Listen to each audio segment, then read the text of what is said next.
তুমি এমন কেন করলে? আমি তো তোমার উপর বিশ্বাস করেছিলাম।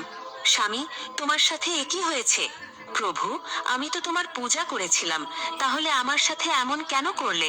অতীতের প্রতি তার নিষ্ঠার শক্তি দিয়ে দেবতা এবং রাক্ষস উভয়ের জন্য ভাগ্যের চাকা ঘুরিয়ে দিয়েছিলেন। কিন্তু নিয়তির খেলায় তার জীবন ছলনা, প্রতারণা, অভিশাপ এবং বিচ্ছেদের দ্বারা আবৃত ছিল।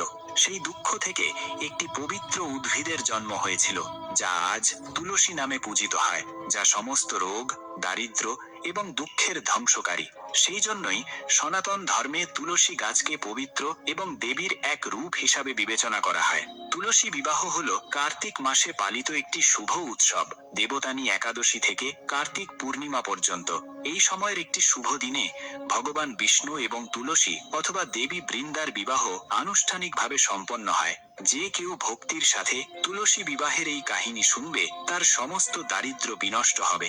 পার্বতী, লক্ষ্মী এবং সরস্বতী সর্বদা তাদের বাড়িতে বাস করবেন, এবং ব্রহ্মা, বিষ্ণু এবং মহেশ সর্বদা তাদের রক্ষা করার জন্য প্রস্তুত থাকবেন।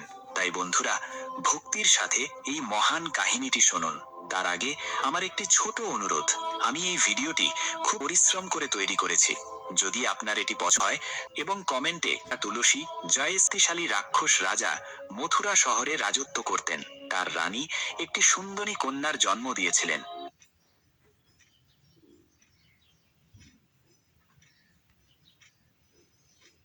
रूममेट साहब, इस पर हर महंगी दवाई के किफायती सब्स्टिट्यूट्स मिलते हैं। সবস্টিটিউট मतलब सेम दवाई से বৃন্দা বৃন্দা শৈশব থেকেই সুন্দরী এবং গুণী ছিলেন। তার পদ্ম ফুলের মতো মুখে সর্বদা এক শান্ত দীপ্তি জ্বলজ্বল করত। সকলেই তার বিনয়ী স্বভাব এবং সেবার মনোভাবের জন্য তাকে প্রশংসা করতেন। অল্প বয়সেই বৃন্দা ভগবান বিষ্ণুকে তার আরাধ্য দেবতা হিসাবে গ্রহণ করেছিলেন এবং অটল ভক্তির পথ অবলম্বন করেছিলেন। প্রতিদিন সকালে স্নানের পর তিনি তামার পাত্রের জল দিয়ে ভগবান বিষ্ণুর মূর্তিতে অভিষেক করতেন, ফুল দিতেন এবং ভগবানের নাম জপ। এমনকি সন্ধ্যায় তিনি প্রদীপ জ্বালিয়ে তার উঠোনে তুলসী গাছের সামনে আরতি করতেন। বৃন্দা অত্যন্ত গুণী এবং দীপ্তিমান ছিলেন। তার মুখে সর্বদা এক শান্ত ভক্তি জ্বলে ওঠে। তিনি প্রাণায়াম, জপ এবং তপস্যায় ডুবে দিন কাটাতেন। তার ভক্তির মাধ্যমে তিনি এক ঐশ্বরিক দীপ্তি অর্জন করেছিলেন। তার ভক্তি এবং বিশ্বাস দেখে সকলেই তার প্রশংসা করতে ক্লান্ত হননি। ইতিমধ্যে ব্রহ্মাণ্ডের এক কোণে এক অসাধারণ অসুরের জন্ম হয়। দেবতাদের ইতিহাসেও এর বর্ণনা আছে। ঘটনাক্রমে দেবতাদের রাজা ইন্দ্র একবার তার গুরু বৃহস্পতির সাথে কৈলাস পর্বতে গিয়েছিলেন ভগবান শিবের সাথে দেখা করতে। কিন্তু সেখানেও ইন্দ্র অহংকার ও বিস্ময়ে মত্ত ছিলেন। তিনি ভগবান শিবের সামনেও যথাযথ নম্রতা দেখাতে অস্বীকৃতি জানান, বরং তিনি অহংকারী ও অভদ্র আচরণ করেন। কপাল ক্রোধে ভরে ওঠে। গুরু বৃহস্পতি ইন্দ্রকে শান্ত হওয়ার ইঙ্গিত দেন, কিন্তু ততক্ষণে মহাদেবের তৃতীয় চোখ খুলে যায়। সেই চোখ থেকে আগুনের এক প্রচণ্ড জ্বলন্ত শিখা বেরিয়ে আসে। এতে ইন্দ্র ও বৃহস্পতি ভীত হয়ে পড়েন এবং তৎক্ষণাৎ মহাদেবের কাছে ক্ষমা প্রার্থনা করেন। শিবের ক্রোধ শান্ত হয়, কিন্তু জ্বলন্ত শিখা নিবারণ করা প্রয়োজন। ভগবান শিব তখন প্রজ্বলিত শিখাটিকে সমুদ্রে ছুঁড়ে ফেলে দেন। সেই ঐশ্বরিক শিখা থেকে সমুদ্রের গভীর জলে একটি তেজস্বী শিশু আবির্ভূত হয়। জল থেকে জন্মগ্রহণ করায় শিশুটির নাম রাখা হয় জলন্ধর। সমুদ্র দেবতা এবং অন্যান্য দেবতারা মিলে শিশু জলন্ধরকে লালন পালন করেন।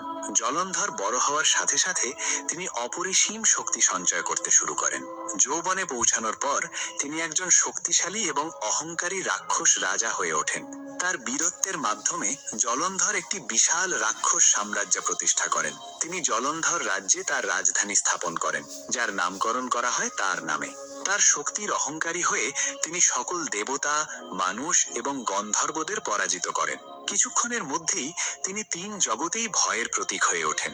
বছর কেটে গেল এবং বৃন্দা ও যুবতী হলো। তার সৌন্দর্য, গুণ এবং ভক্তির খ্যাতি বিশ্ব জুড়ে ছড়িয়ে পড়ল।